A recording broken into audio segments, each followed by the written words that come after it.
I feel encouraged after the performance. I think the performance, as much as you're always disappointed not to get the result, and at the end, the performance I thought stood to the players really well. They'd worked hard during the week to try to be as well prepared as they could be, and I thought there was real evidence of that in the first 30 minutes. We had 3 or 4 visits to the Welsh 22 for 13 points, which was the sort of springboard we needed, and we knew we needed against what was an incredibly strong squad, and we knew that they would bring some experience off the bench in the back half of the game. We also had the breeze in the first half. At the other end of the pitch, I felt we defended really well in that first 30 minutes, and we didn't really allow them the opportunity to get anything concrete out of being 3 or 4 visits in our 22. So that's a really heartening part of the performance. Unfortunately, that last 10 minutes before half time, what was really good defence, as soon as those legs get above the horizontal and the player hits the ground like on his elbow, then there's always a risk that you're going to give up that penalty, and that's what happened. So that gave them a little bit of an access into our 22 that they kicked the points, and then I thought John Davies' little left foot grubber up the touchline was superb. Again, put them in a position where they had us under pressure, and it was very hard to control their scrum shearing across to the left, and it just meant that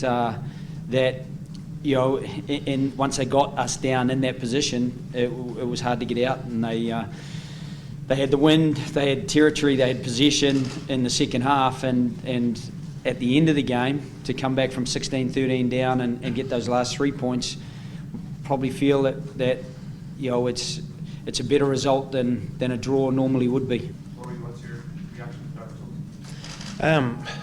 I think it's a strange result, a draw that sort of nobody's overly happy with. But I think at 16-13, you look at the Welsh defence, and I think we're probably reasonably happy with the draw. I think for us it's about concentrating on bits of the performance that we're very happy with, but bits of the performance that we know we can do a lot better with. I think something we talked about and wanted to concentrate on was our start, and I think we started really, really well.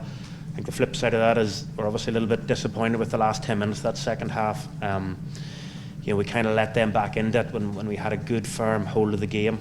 But look, a draw still keeps us in it, still keeps us in the championship, and it's a lot better than a loss. Can you talk us through what was going on at the scrum?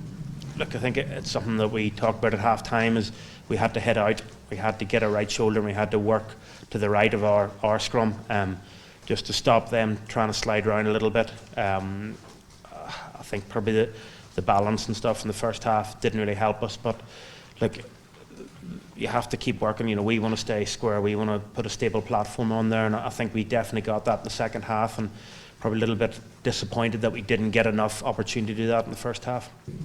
As debuts go, how would you rate CJ's standards? Yeah, I thought CJ was super. One thing I would say, I thought Tommy O'Donnell did really well, and Jamie Heaslip's engine took him all around the park on a regular basis. I thought the back 3 of the scrum were very, very good. Obviously, CJ making his debut, his ability to carry the ball over the advantage line, I felt he got on the ball, he got some really good pressure on their ball as well, and he's certainly a guy who will hopefully grow into the up position somewhere in that back row and add to what hopefully, when everyone's fit and available, will be a tough conundrum for the selections. Joe, can you able to give us an update on the injuries? Look, Tommy O'Donnell passed his HIA and has no ill effects. Could have returned to play, but by then Rhys Ruddock had taken the pitch and had probably slotted in and was comfortable, and it was a change that we were possibly going to make anyway, so we thought we would leave it at that. Keith, I think he has probably suffered a concussion. Again, at this stage, I don't know the full story. I think he passed his HIA, but he may have staggered, and therefore he would be considered to have had a concussive impact, and that would certainly put him in doubt for next weekend. There's nobody else apart from guys who are pretty sore. Jonathan Sexton appeared to be holding his chest, struck the shoulder when you came off. Did you see? Okay. Yeah, Johnny is sore without a doubt, but I was just talking to John Davies in the corridor there before, and he's sore, and I think that's something that's pretty contagious when you get Wales and Ireland in a test match where the ball's in play for as long as it was. I think there's a few sore bodies. Jamie Roberts didn't help that by throwing himself at our gain line constantly and very effectively, and yeah, I thought there was some really outstanding Welsh performances that probably give us a bit of confidence that we managed to hang in there.